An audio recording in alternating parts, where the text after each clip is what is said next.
Hi BookTube, my name is Nadine and welcome to my channel, and wishing you all a very happy new year. It is 2023.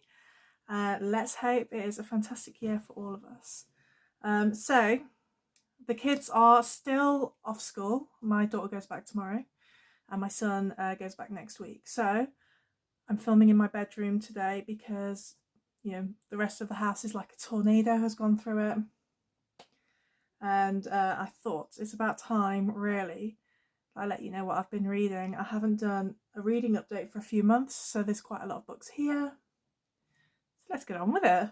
So, first of all, ones that I am continuing with. So I'm reading a little bit every month, and that is Selected Poems of the Brontes and the Randolph Carter Tales by H.P. Lovecraft. Last month I read, which one was it? The Silver Key, which is Randolph Carter is kind of giving testimony to what happened to one of his friends who has mysteriously disappeared. A really fun story, and yeah, always recommend Lovecraft anyway for fans of horror. So any others that I'm continuing with, or is that it? Oh yeah, I'm still going with late Victorian Gothic tales. Last time I read one by Oscar Wilde, which was called Lord Arthur Savile's Crime.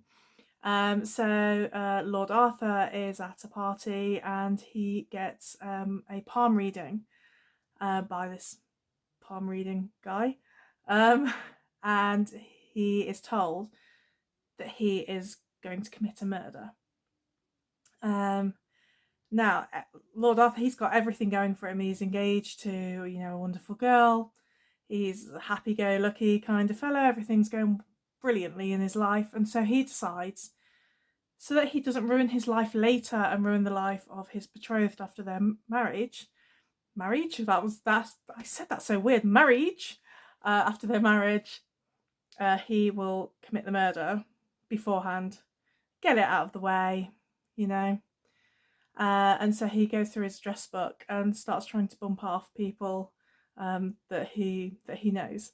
Every time I read Oscar Wilde, I always think, why aren't I reading Oscar Wilde all the time? Because it's such a joy. So yeah, that was really fun. And I think that's it for the ones that are just like ongoing.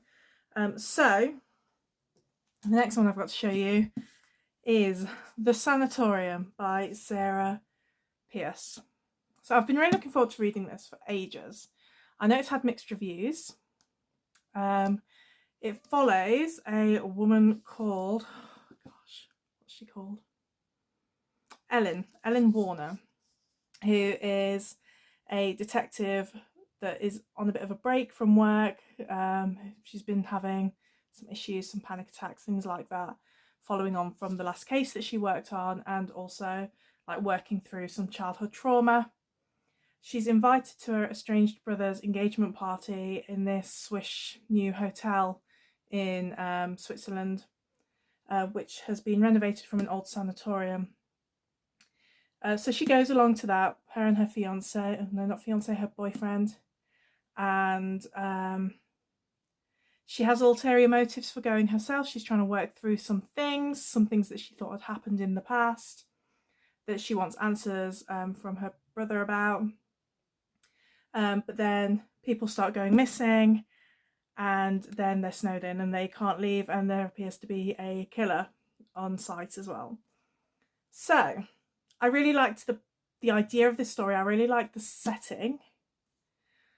I didn't care much for the characters, unfortunately, and I found it really difficult to get into at the start. I think it was her debut novel, but I could just see the writer at work a bit too much for my liking at the start, and it was kind of hard then to lose myself into the story. So I switched from reading this physically to having it by audiobook, and that seemed to improve matters. Yeah, the story was okay. The plot was kind of meandering, and the twists was just a bit frustrating at times, really. I think, yes, it's great to have twists and, like, you know, not knowing who's done it, but you need to have a fighting chance to know who's done it. Everything everything here felt a bit like an afterthought, like she just decided that day, okay, this is the chapter where we find out who the killer is. Let it be this person. So yeah, I don't know. Maybe I just didn't pick up on things because of the way I read it, or that maybe I just wasn't invested enough. I don't know. Um, I wouldn't rush to read anything else by this author. I think she's either got another one out or one is coming out that uses the same character. Yeah, I'm not in a rush, but I'm glad I read it. Oh, and then I finished The Stone Sky by N.K. Jemisin, which was the final book in the Broken Earth trilogy, and it was just fantastic. I always recommend these books to anybody who is like into fantasy or getting into fantasy and wants to read something by, you know, like a female author. Fantastic. With it being the third part, I'm not going to go into it, and I've talked about these books before, so I won't keep going. Then also one that I've already spoken about because it's part of my 100 book challenge, Night of the Living Trekkies by Kevin David Anderson and Sam Stall. This takes place during a Star Trek convention at this massive hotel, and there is a zombie outbreak. And yeah, that was good fun. Good fun. Recommend it. Then I reread Wuthering Heights by Emily Bronte, which is just always a pleasure to go back to. You know what Wuthering Heights is about. But yeah, I read that again. I don't know how many times I've read this now. And yeah, I just love this story. The characters are all trash. They're horrible people.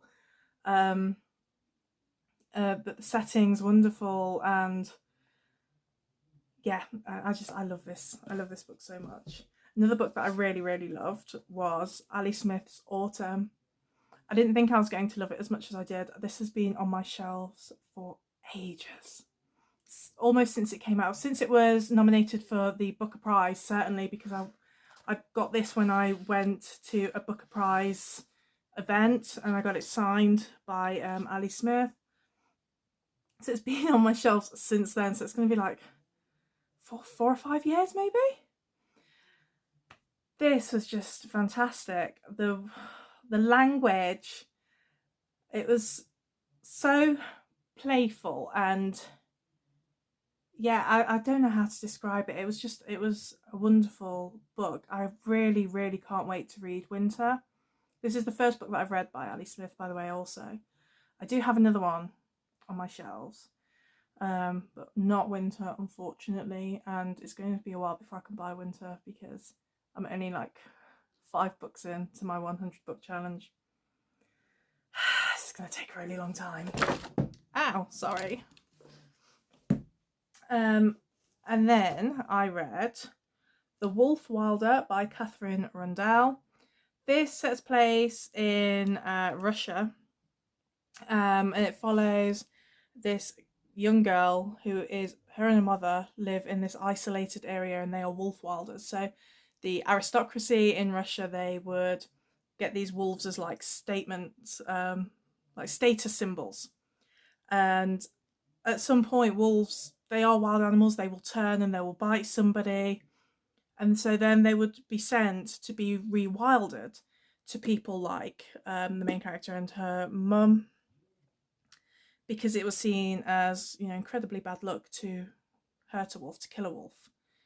And then this general in the Tsar's army, he comes along and he doesn't like these people, and he's a vicious man, and you know, burns down villages and, you know, tortures his own soldiers, and he's mad.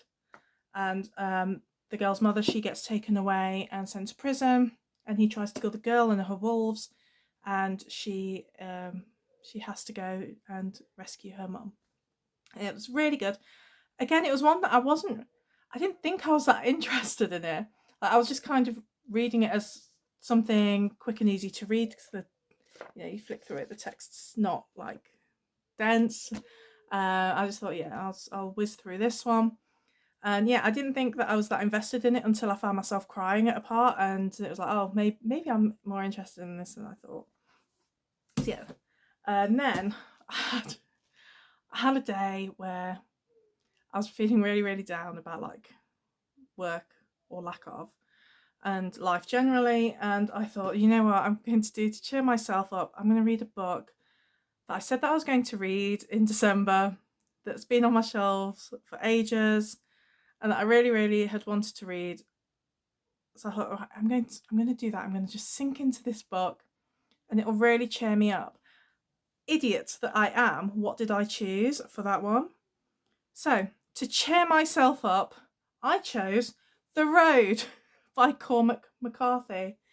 30 pages in, and I was like, oh my god, how bleak is this world? How bleak. So, it follows a father and his young son who are just traveling across America in this post-apocalyptic landscape, and the world is just, it's all gone to hell, really. There's been some kind of nuclear event gone off, I'm guessing, and so everything is just under this sort of ash cloud. So there's no sun, it's cold, it's grey, everything's dead or dying. It was a fantastic book. Don't get me wrong, it was a fantastic book. I picked that up at the wrong time though. Wow. But yeah, really, really good. Glad I read it. And then the rest of the books that I finished were comics, actually. So what have I got? I'm continuing with the Alien comics that I've shown you before. These ones are being released currently, and they're a lot of fun. And then I read this series, which is Transdimensional. I've read these. So I've got 1,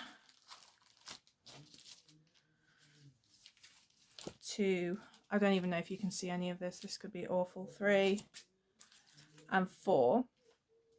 And they were really cool, actually. I really enjoyed these. So this guy, he owns a company where they go on like submarine dives, like salvage crew type company. And so he gets his team to go down on this one dive, and there are things down there. That's all I'm going to say. But it was really good. It was really good fun. And then I also read these ones, The Undiscovered Country. So this is, again, it's set in the future, in a time where there's this pandemic called Sky, and I didn't like it. At some point, America had cut itself off from the rest of the world, and rumours abounded that America was thriving, everything was great. And then a message came out from Uncle Sam, inviting a team to come in, and said, we've got a cure for Sky. Let's start talking again. And so this team goes into America, and things aren't as they seem. I've read 4 of these. I don't know how many there are. There are more, but I'm not going to continue with it. So yeah, that is that. So it was a bit rambly. It's kind of my videos. But yeah, I will speak to you guys again soon. Goodbye. Hi, me again. Turns out there's 2 I forgot to tell you about that I read digitally. So first off, I read The Killings at Badger's Drift by Caroline Graham. It's the first book in the Midsomer Murders series, which I really, really enjoyed. I don't know if you guys have watched Midsomer Murders on TV. If you like cozy crime and like, British villagey type things, I would recommend them. They are long though, like 2 hours long per episode, which I think is a bit much, but they're good. So yeah, I read the first book in that series, and that's a series I'm going to continue with. And then the other book that I read was Treacle Walker by Alan Garner. I think it's Alan Garner. So I'll put it up here or there or somewhere. I borrowed this from the library because I was just intrigued by it, and I was kind of surprised it was there because it had been nominated for the book. I don't know if it won or not. I don't know who won this year. Kind of out of the loop, to be honest. But yeah, I was intrigued. And it was about this young boy who it just meets a strange cast of characters and odd things happening. I'm assuming that it's based on some kind of folklore or local mythology. I don't really know. I didn't like it very much, but I don't know if maybe I'm just not clever enough for it. Maybe I just didn't get it. But yeah, so I read those two as well. That's it. I promise. That's it. So I will leave you. I'll leave you in peace. Thank you very much for watching, and I will catch you next time. Bye.